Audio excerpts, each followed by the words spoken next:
Suara dari timur. Sudah 7 tahun sejak peristiwa di Alas Purwo.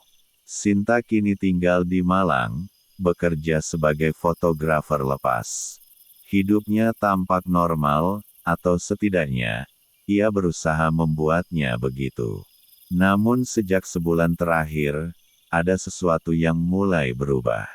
Setiap malam Jumat Kliwon, ketika jam menunjukkan pukul 2 dini hari, ia mendengar suara gamelan dari arah timur.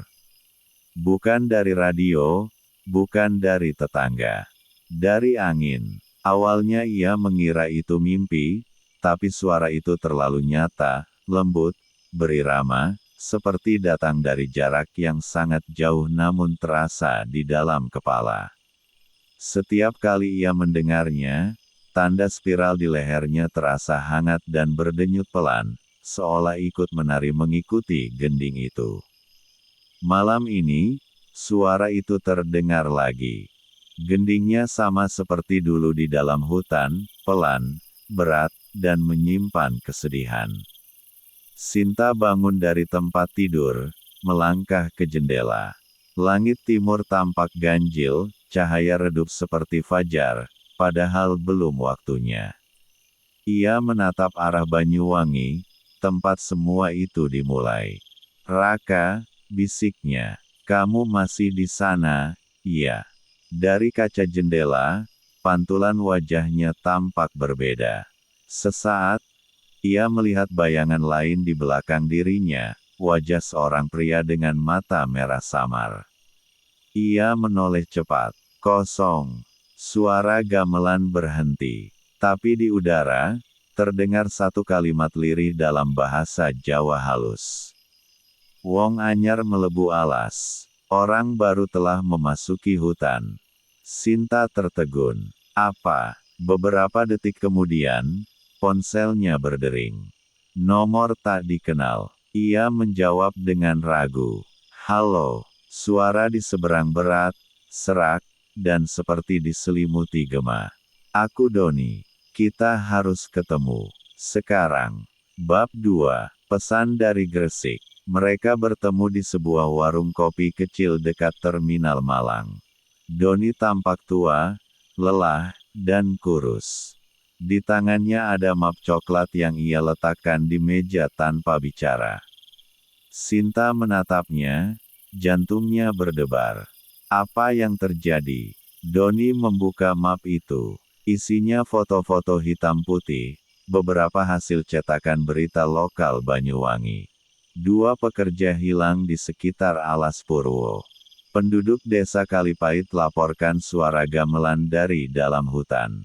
Sinta membeku. Gamelan itu. Doni mengangguk. Suara yang sama, Sin. Aku juga dengar. Dan setiap kali suara itu terdengar, satu orang hilang di sekitar sana. Ia menatap mata Sinta dengan pandangan kosong. Raka sudah tidak bisa menahan mereka. Gerbang itu terbuka lagi.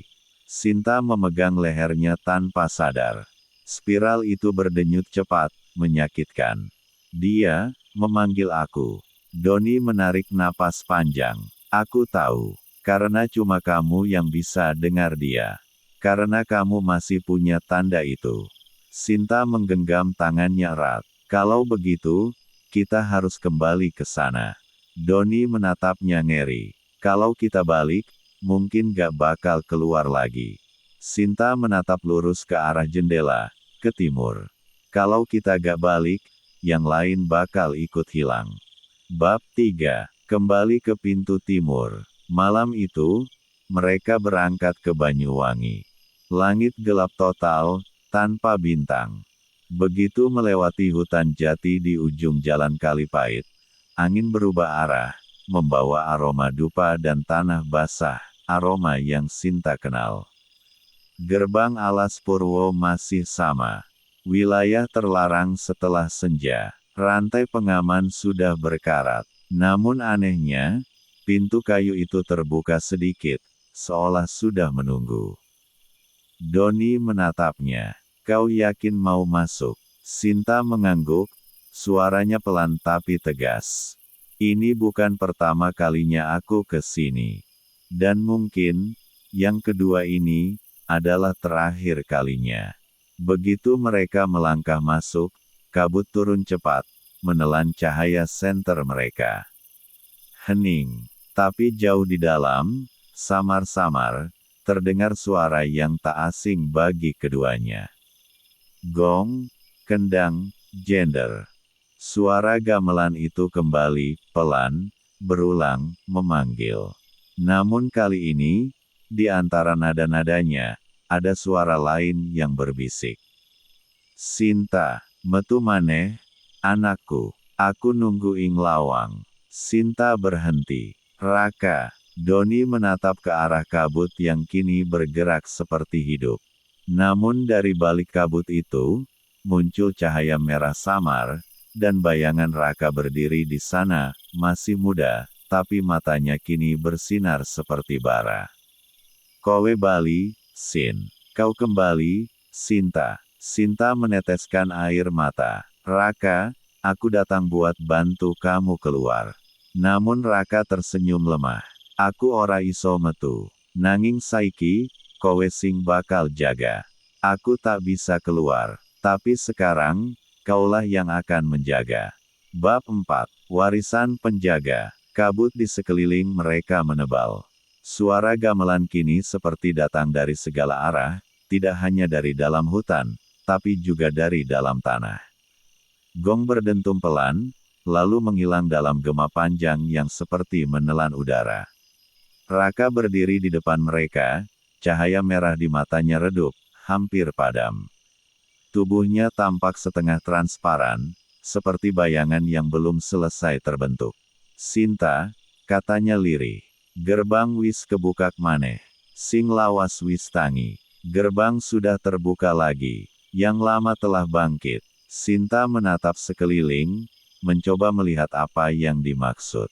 Namun kabut mulai berputar, dan dari dalam pusaran itu muncul bentuk-bentuk samar, arca tanpa kepala, wajah-wajah tua yang berubah menjadi asap, tangan-tangan yang mencoba keluar dari tanah. Doni berteriak, "Apa itu?" Raka menatapnya, suaranya tenang namun dalam. "Penjaga lawas. Roh-roh sing wis disegel zaman biyen. Deweke ora pengin ditinggal sepi. Penjaga lama, roh-roh yang disegel sejak dulu. Mereka tidak ingin dilupakan." Sinta melangkah maju. "Kenapa sekarang mereka bangkit?" Raka memandangnya. "Sebab ora ana maneh sing jaga. Karena tak ada lagi yang menjaga." Ia mendekat. Suaranya mulai serak, seperti dihembuskan oleh angin. "Aku mung nyegah sampek saiki. Tapi ikatan iki wis rusak. Gerbang kudu duwe penjaga anyar." Sinta menatapnya tajam. "Kamu mau bilang, aku?" Raka tidak menjawab, hanya mengangguk pelan. "Tanda inggulumu iku tanda pilihan. Ora kabeh wong iso metu saka alas iki. Wong sing metu karo tanda, kudu bali nalika alas nimbali maneh. Tanda di lehermu itu tanda pilihan. Tidak semua orang bisa keluar dari hutan ini.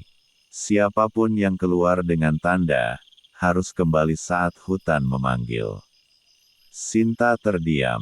Udara di sekitarnya bergetar. Tanda spiral di lehernya bersinar samar, seperti bara kecil di bawah kulit. "Kalau aku jadi penjaga," suaranya gemetar, "apa aku masih bisa kembali?" Raka memandangnya lama, lalu menjawab pelan. "Ora, nanging kabeh sing mlebu sawise iki, bakal selamat. Kowe sing nentoke nasibe alas iki. Tidak, tapi semua yang masuk setelah ini akan selamat. Kaulah yang menentukan nasib hutan ini." Doni menatap mereka berdua dengan wajah ngeri.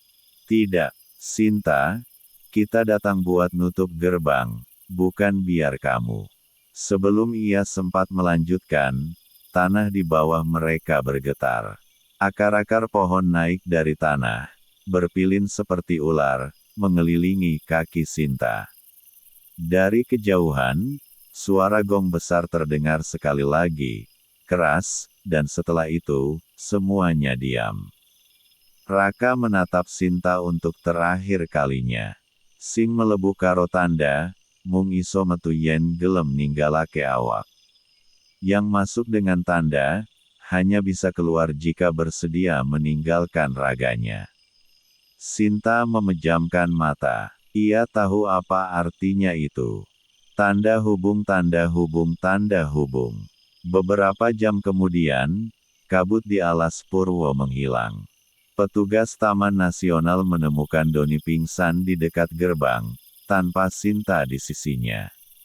Di tanah di sampingnya, ada ukiran spiral besar, membentuk pola yang hanya terlihat dari atas, seperti tanda penjaga baru telah ditetapkan.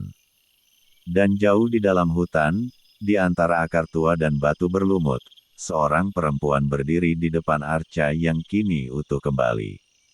Rambutnya ditiup angin, matanya tenang. Di hadapannya, sesajen terbakar perlahan, dan suara gamelan mengalun lembut, tak lagi menyeramkan, tapi sakral. Aku jaga Saiki, bisiknya. Aku yang menjaga sekarang. Raka menunduk di belakangnya, lalu menghilang menjadi cahaya. Dan sejak malam itu, suara gamelan di alas Purwo tak pernah terdengar lagi.